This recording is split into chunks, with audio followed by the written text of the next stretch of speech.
الشیطان الرجیم بسم اللہ الرحمن الرحیم۔ حضرت عمر فاروق رضی اللہ تعالیٰ عنہ کا اسلام میں داخل ہونا۔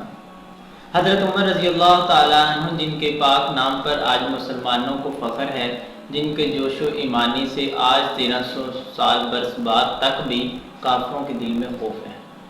اسلام لانے سے قبل حضرت عمر رضی اللہ تعالیٰ عنہ حضور صلی اللہ علیہ وسلم کے قتل کے در پر رہتے تھے، اور اسلام لانے سے قبل مسلمانوں کو مقابلہ اور تکلیف پہنچانے میں بھی ممتاز تھے۔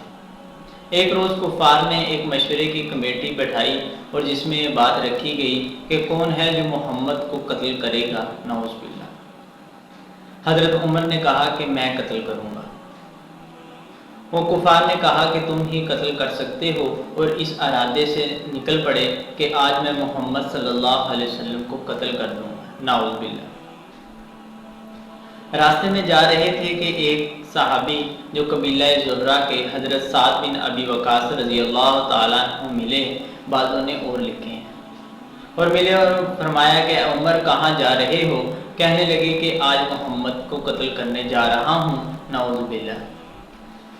تو یہ سننا ہی تھا کہ حضرت سعد بن وقاص رضی اللہ تعالیٰ عنہ نے کہا کہ اگر تم ان کو قتل کر دو گے تو بدلہ میں تمہیں بنو زہرہ، بنو ہاشم اور بنو عبد المناف کے لوگ تمہیں قتل کر دیں گے۔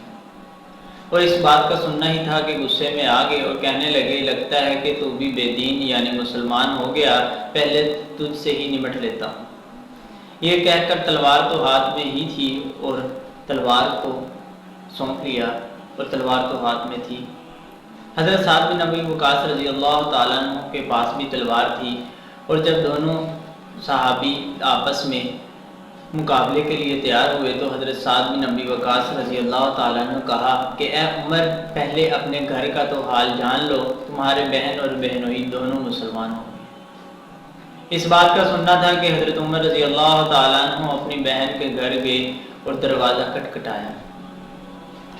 اندر سے قرآن پاک پڑھنے کی آواز آ رہی تھی، اور دروازہ جب کھٹکھٹایا تو حضرت خباب بن علات رضی اللہ تعالیٰ عنہ، جو اس وقت حضرت عمر رضی اللہ تعالیٰ عنہ کی بہن اور بہنوئی دونوں کو قرآن پڑھا رہے تھے۔ جب حضرت عمر کی آواز سنی، دروازے پہ دستک ہوئی تو حضرت خباب بن علات رضی اللہ تعالیٰ عنہ ایک سائڈ پہ ایک جگہ پہ چھپ گئے، اور جس صحیفہ پہ قرآنی آیات لکھی ہوئی تھی وہ وہیں پہ رہ گیا۔ اور جب دروازہ کھولا تو حضرت عمر رضی اللہ تعالیٰ عنہ نے اپنے بہن اور بہنوئی سے پوچھا کیا تم مسلمان ہو گئے ہو اور تم کیا کر رہے تھے؟ انہوں نے کہا کہ ہم باتیں کر رہے تھے۔ تو حضرت عمر رضی اللہ تعالیٰ عنہ نے اپنی بہن اور بہنوئی دونوں پر تشدد کرنا شروع کر دیا، اور بہن کو ایک ایسا تمانچہ مارا جس سے وہ زمین پر گر پڑی اور ان کا خون نکلنے لگا، اور پھر کہنے لگی کہ ہاں ہم مسلمان ہو گئے ہیں، جو تجھ سے ہو سکتا ہے تو کر لے۔ حضرت عمر رضی اللہ تعالیٰ عنہ کی نظر اس صحیفہ پر پڑی جس پہ قرآنی آیات لکھی ہوئی تھی، جو باہر رہ گیا تھا۔ پوچھا کہ یہ کیا ہے؟ حضرت عمر رضی اللہ تعالیٰ عنہ کی بہن نے فرمایا کہ یہ قرآن کے آیات ہیں جو ہم پڑھ رہے تھے، ان کو آپ ہاتھ نہیں لگا سکتے۔ حضرت عمر رضی اللہ تعالیٰ عنہ کو پھر غسل کروایا گیا۔ غسل حضرت عمر رضی اللہ تعالیٰ عنہ نے کیا اور اس صحیفہ کو پڑھنا شروع کیا جو صحیفہ پہ قرآنی آیات لکھی ہوئی تھی۔ وہ سورۃ طٰہٰ پڑھنی شروع کی اور کہنے لگے کہ مجھے حضور صلی اللہ علیہ وسلم کی خدمت میں لے جاؤ۔ تو اس بات کا سننا ہی تھا کہ حضرت خباب بن علات رضی اللہ تعالیٰ عنہ جو چھپے ہوئے تھے وہ باہر نکلے، وہ کہنے لگے کہ قسم ہے اس ذات کی جس نے پیدا کیا، کل حضور صلی اللہ علیہ وسلم نے مجلس میں دعا کی تھی کہ یا اللہ ابو جہل یا عمر دونوں میں سے کسی ایک کو اسلام کی قوت عطا فرما۔ تو لگتا ہے کہ حضور صلی اللہ علیہ وسلم کی دعا قبول ہو گئی۔ تو حضرت عمر رضی اللہ تعالیٰ عنہ کو حضور صلی اللہ علیہ وسلم کی خدمت میں پیش کیا گیا، اور جمعے والے دن حضرت عمر رضی اللہ تعالیٰ عنہ نے اسلام قبول کیا۔